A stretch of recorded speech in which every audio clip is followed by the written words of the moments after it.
Hello and welcome to the Minimalist EDC. My name's Chris and welcome to the first video on this channel. I've been wanting to start a gear review channel for a while now and I'm looking forward to creating EDC and gear related content.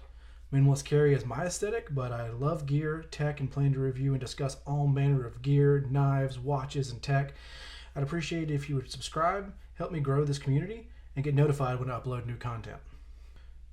I chose this as my topic for my first video because I've really enjoyed watching other creators respond to this tag. If you don't know, this tag was started by Pete over at Cedric and Ada. It's basically a celebration of why we're in this hobby, right? Gear, knives, things that make us smile when we pick them up, and the whole reason why we acquire them, right? It's evolved into an open tag at this point, and if you haven't already, you should check out the other creators who have made videos responding to it. So, let's get started. I have one honorable mention before we get started. The rest of the knives on this video are all going to be folders. This is the one fixed blade that I really enjoy. This is the Lion Steel T5. This is a really nice Nylox blade, German steel. Comes with a very nice, very serviceable sheath. The blade is Italian made, German steel. It has a interesting crowned spine on the back with a nice little place for your thumb right here. Great blade geometry, high flat grind. One of the things that really stood out for me from this model was the handle. It's made of micarta, it's super comfortable, but it's what I would almost call an integral handle. It's one solid piece of micarta that they've cut a slice into, inserted the blade steel in the tang, and then riveted it in. You don't really hear integral thrown around much when you talk about fixed blades, but this one really spoke to me. I got it recently and haven't really put it through its paces yet, so look forward to a review on it at some point soon, but I've really enjoyed it. One of the selling points here was this little area right here. It makes a wonderful, wonderful place to put your thumb when you're making push cuts and working on things, but it's also one of the few places on the blade that actually has a edge. And so one of the uses is you take a fire starter and you could easily start a fire when doing survival and bushcraft. It's a great little blade. I like it a lot, and I look forward to more content on this blade. Okay, so the top 5 knives are not in particular order. They're not my best knives. They're not necessarily my most expensive knives. They're not even some of the knives I carry the most.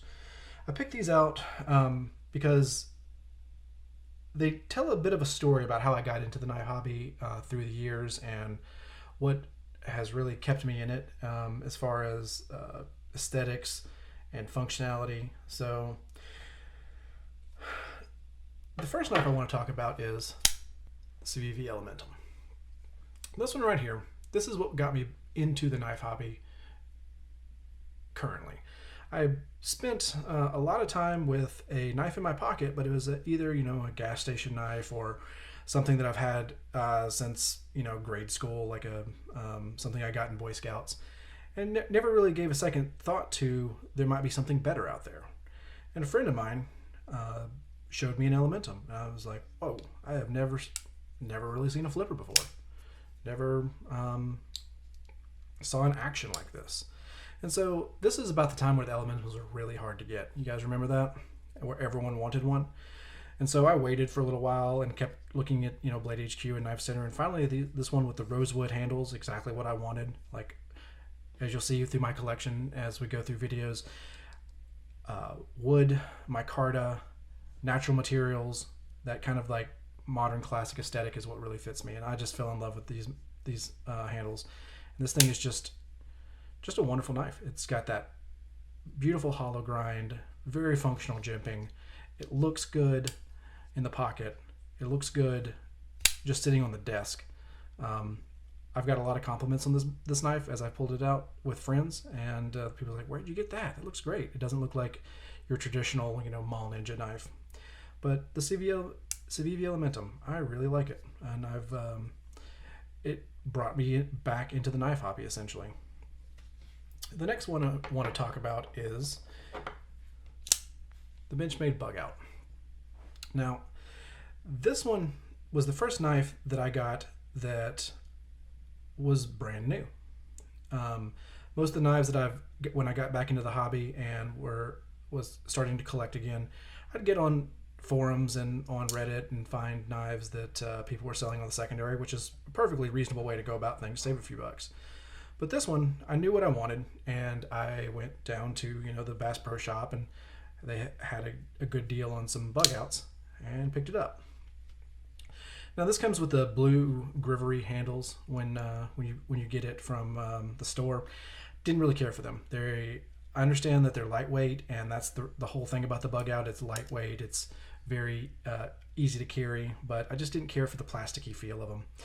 So the reason why this is on the list, this is the first knife that I ever decided to do any mod work on or to customize. And so the blade is original to the knife. The blue thumb studs, of course, come with the knife, but I have changed out the hardware for blue anodized titanium screws. I've changed out the black lock pin for a solid titanium one. I've changed out the Benchmade clip for a stonewash titanium to go stonewash, stonewash, stonewash. Like all of this is kind of uniform at this point. The only thing that I haven't changed out that I want to is right here, the pivot. I've ordered one off of Etsy. It looked good, but it didn't quite fit correctly, and so I need to figure out either if I can return that or modify it a little bit to get it in there the way I want it. But all said and done, like I like the titanium on blue aesthetic. Like it kind of keeps the original feel of the Benchmade bug out, because you got that blue on stonewashed, and this is just feels like a more grown up, more elegant version of the knife. And the titanium, these are Flytaniums, Lotus scales. They feel wonderful in the hand. This is the Lynch Northwest clip, and the screws are off of an Etsy store that I can't remember right now, but they came in and they look great. The next knife I want to talk about is Sharp by Design Micro Evo Typhoon. Now, the reason why this one's on the list and why this makes you smile, this is the first high-end knife that I ever bought. This is the first knife that I was like, wow, I think I can spend the money on that. And I think it's justified the purchase. So after a little bit of time with the Elementum and some other knives in my collection that I enjoyed, I never thought I'd be buying a $300 plus knife.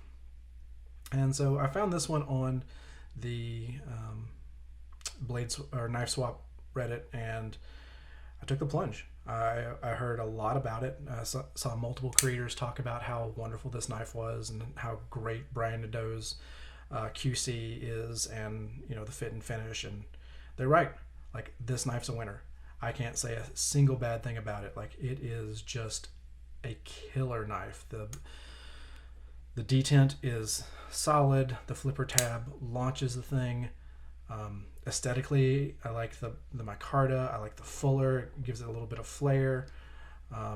It fits in the pocket well. This thing, like as you can see from this scuffed up pocket clip, this has got a lot of pocket time, and I really, really like this knife. This is one of my absolute favorites, and it's a candidate to be in my pocket every single day of the week.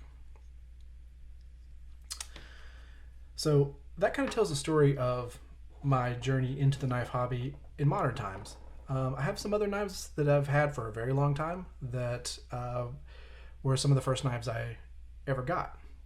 So the next one is going to be this one.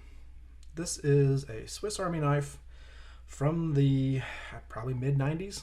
I was given this in Boy Scouts by my dad when I got my tote and shit and took the knife safety courses and all. So this is your standard Victorinox. As you can see, it's got many years of very poor Boy Scout sharpening done on the main blade. This a lot of grime and years of abuse, and even some poor sharpening on the secondary blade. And your standard implements of can and bottle openers on the rest of it. Funny story, this bottle opener right here has cut me worse than any knife in my collection. I was doing something stupid as a Boy Scout, and the blade closed on me and opened up my finger. So even though it's not a knife. Practice knife safety. But this has been with me for a very long time. I don't bother cleaning it anymore. It is what it is. Like, this is it doesn't spend any time in my pockets. It spends time in my desk drawer in case I ever need something. The tweezers are long gone. The toothpick, yeah, I don't know if I'd put that in my mouth. It's just a great little piece. I've had it for a long time. It reminds me of my dad, and I just enjoy having this history of my time in Boy Scouts.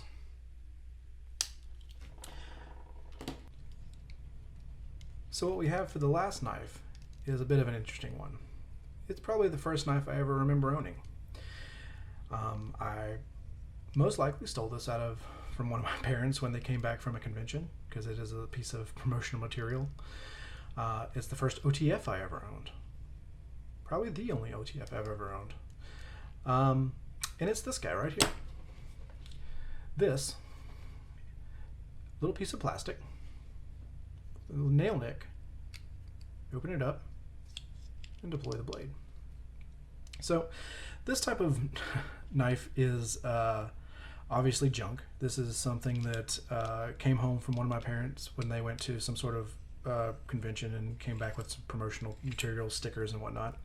But, you know, to a 5-year-old, 6-year-old, however it was when I acquired this, you know, this was amazing. This was a switchblade, you know. So I remember having this and keeping it a secret and putting it in my room, and then every now and then I'd go and, you know, flip it and play with it and, you know, show it to my friends and whatnot. So as a knife, it's atrocious. It's flimsy. It's got blade play in every direction. The whole mechanism, if you can see right here, it's a little plastic hinge, and it's real flimsy. I'm surprised it hasn't broken over these years, but it just slides into its little track and goes up and down. And to be honest with you, something like this type of design, when you look at designs like the Riot, is it the Exo, the gravity knife, has been selling so well, I'd be very surprised if there wasn't some sort of a company that made an OTF like this and, you know, put the whole thing on a track, titanium handles, all that, and just make a, you know, single action OTF in that fashion. But this little guy always makes me smile. It lives in my desk, pretty much next to the Victorinox, but I like it. So if you've been entertained by this, please leave me a comment. Let me know what the 5 knives that you have around that make you smile are. Also, help my channel grow. I would really appreciate a like and a subscribe. There's more content coming. I'd love to grow this community and have you guys along with me for the ride. So just let you know, we have the Firestone OTF, the Victorinox, the Sharp by Design Evo Typhoon, the Benchmade Bug Out, and the Civivi Elementum. Thank you guys. I really appreciate your time. Please be on the lookout for videos coming soon, and have a great day.